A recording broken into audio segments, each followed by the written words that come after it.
TitleMatchNetwork.com. I was going to ask you, did you know how to rap at all? Yeah, I did. It was not by any means a professional thing, but I did have the thing was, I mean, I'd rap, I'd do raps and I could do that stuff. Just hanging around with the guys, I would do raps. I'd copy somebody else's rap and stuff, and I enjoyed having a little bit of fun with that. So I mean, yeah, I really thought that it was something that I could really do. And then when I was with WCW, the manager from Keith Sweat and Boyz II Men, who were like the top, R&B stuff at the time, I had a meeting with him at the Twin Towers for the CNN Towers, and he had a 6-song EP that he wanted me to do. He was going to get me on Yo MTV Raps, because remember that was going to, and he was going to give me radio time and everything like that. And somebody in the WCW office actually blocked it. So I mean, I don't know if they were just didn't want me to get over. Right. I don't know what. Why wouldn't you want somebody to get over? Because that's mainstream. Yeah. Here you go. You got a guy, regardless of what you think of him personally. Here's you got a guy that's going to get you on MTV. Which every kid was watching MTV at the time. It was the only video station or the video thing there was, unless you were watching Night Tracks on TBS. Let's talk about Dusty Rhodes. What are your thoughts on Dusty? Did you like him as a booker? Did you get along with him? Let's just say Dusty was very good at getting himself over when he was doing his thing and stuff like that, and you got to admire him for that. What do I think of Dusty Rhodes? Disappointed. He made promises to me, and he reneged on those promises because of bullshit that was, politics. Well, I'll tell you what happened is basically I've been blackballed over the last 20 years because somebody said I was a thief. I was going to ask you about that, so I'm glad you're bringing it up. Well, what happened, we were on a tour in England, in Sheffield. We were in Sheffield when this happened, and Terry Taylor came up to me and says, hey, dude, somebody's, been in my bag. They're taking my money. So immediately I went back, checked my bag. My money was also missing, right? So, I'm like, fuck, well, there's cameras. I saw there were cameras in the back. I said, let's see if there's any fucking information about this stuff. Well, of course, nothing ever came back to me. Well, all of a sudden, and then that night I was in the hotel bar having a drink, and I just got about 2 days before we left for England, I just got a secured credit card because my credit score was shit. Right. And I just so I had like $500 on that card, right? So I put everything on my room, and then in the morning when I checked out, I just paid on the credit card. Well, all of a sudden, rumors flying around. All of a sudden, I'm the thief, So I got pinned with that, and basically, I got guys blocking me, in the WWE because I'm not going to name any names on that, but I got guys blocking me because they actually believe the lies that were being told, and lies that have been, what it's like, telephone, telegraph, telewrestler. The story is, I drank a cup of coffee. He drank a cup of coffee with milk. He drank a cup of coffee and he spilled it. The story just goes on, and every time it gets told, it gets changed, and and lies are told. So I don't know what's worse. And if I've got loads of sins. Have I stolen before? Yeah. I have loads of sins in my life, but that's not my sin. I don't have to pay for that one. So God's my witness on that. What happened with you with Rick Rude? Rick Rude. I don't want to go into too much detail about it, but we were in the same room together, and there was a little bit of a scuffle. He threw a punch at me, hit me. I said, Rick, it's time for you to go. The next morning he called up, he apologized, we'd had a little bit too much to drink, both of us had. It was over, little or nothing. That was the same thing about it. He just kind of flipped out. I don't want to tarnish the guy's, I don't want to step on a dead man's grave or anything like that. Got a lot of respect for Rick and stuff like that, but it was really over stupid shit, you know what I mean? Right.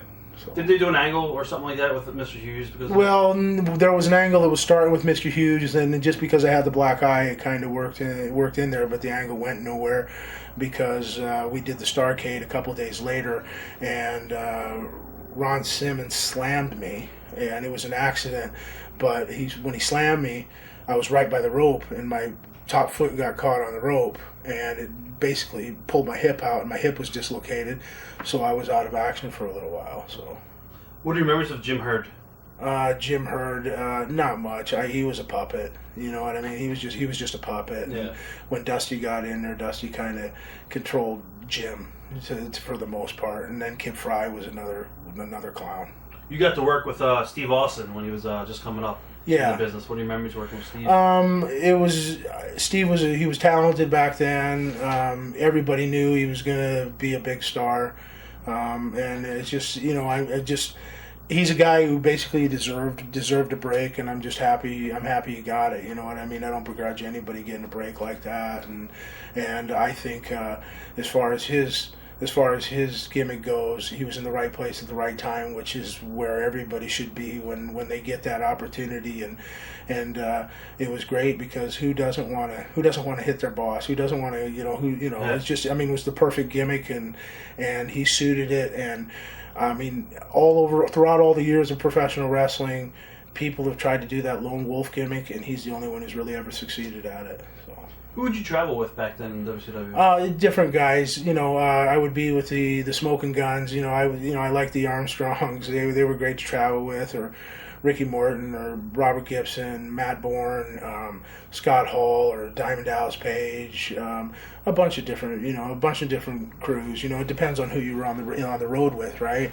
But I like getting in that minivan with the boys and just having a laugh. Any good travel stories from back in the day? God, travel stories. I can tell you a few stories. I don't know if they're good ones. I remember going over a cliff with Dave Sierra back in Portland. Literally, this is an act of God type thing where we were saved. I remember we were going a little fast, and it was icy roads. We were going from Lapine, Oregon to Medford, which was down in South Oregon, and it was icy roads on these mountain trails, and we were doing about 30 when we should have been doing about 15, and we slid off the road. And we went straight over this cliff, and for some reason there was this huge tree, pine tree that was cut, but it was never removed, and it was just laying there. And the car hit that, did a couple rolls and a spin, and then the trunk and the back end of it was laying on that thing, and it kept us from going 200 feet down into the we'd have died if we went down there. But the ironic thing was Lenny was usually riding with us. And Lenny went with Barry Owen at the time, Barry was running the shows for Don, and Barry was Don's son, right?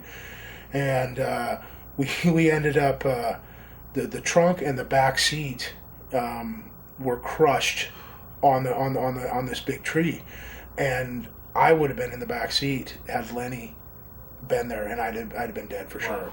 And so we walked out of that basically unscathed. The car was totaled. I mean, a complete wreck, and if you'd have seen the car, you would not have believed that we walked out there uninjured. You know what I mean? And that I think that has to do with learning how to fall, because your body just kind of goes limp, and that's what happened. Our bodies just went limp, and it was just amazing. I remember Dave's he's got these cowboy boots on, and he's laying on top of me, and I'm on the ground. I mean, my window's been busted out, and I'm kind of laying on this is the passenger side roof, and the door that's kind of laying on the ground there. And I just remember Dave going, Abby, open up your door. And I said, you open up your door, motherfucker, you're laying on top of me. so he opened up his door, and he climbed out, and we both got out of there, and we had to, we waved down the next, there were some wrestlers coming behind us, we waved them down, we got up to a farmhouse, made the phone call, and got the state troopers out there, and we got a little worse for wear, but we made it to the town the next day. So, any other crazy stories? God, some that I probably really don't want to talk about. Right. But I mean, there was loads of good time. Where, I mean, in England, I've had a lot of good road trips. I mean, the craziest stories and the road trips, the ones that I always remember were the ones that were dangerous. Another one would have been me and. You remember Drew Dorsey, the dumpster? Yeah. Well, he was. We were over in England, and we were driving up to Hanover from Austria, and we ended up. I was pulling my caravan, and Duke was my passenger, and we'd had a few drinks. So we're drinking, and all of a sudden, we come up across along a semi. Well, I've got the camper on the back of my car. So my BMW, I'm going past this thing, and as soon as I pass the semi truck, the wind hit me, and the camper started going like this, and it was jumping like side to side to side to side, and all of a sudden, I mean, I've just taken my foot off the accelerator. I didn't hit the brakes because I did just jackknife right away. You know, I mean, I do offensive driving courses and stuff. And I just remember Duke grabbing the wheel. Well, when he grabbed the wheel, boom, it just turned us. We started to jackknife, and the car just went in front of the truck, and the truck just, you know, pushed us another 150 feet up the road and stuff like that. Both of us walked away again without an injury. My car was totaled, but my camper was okay. So. Watch thousands of exclusive shoot interviews right now on TitleMatchNetwork.com.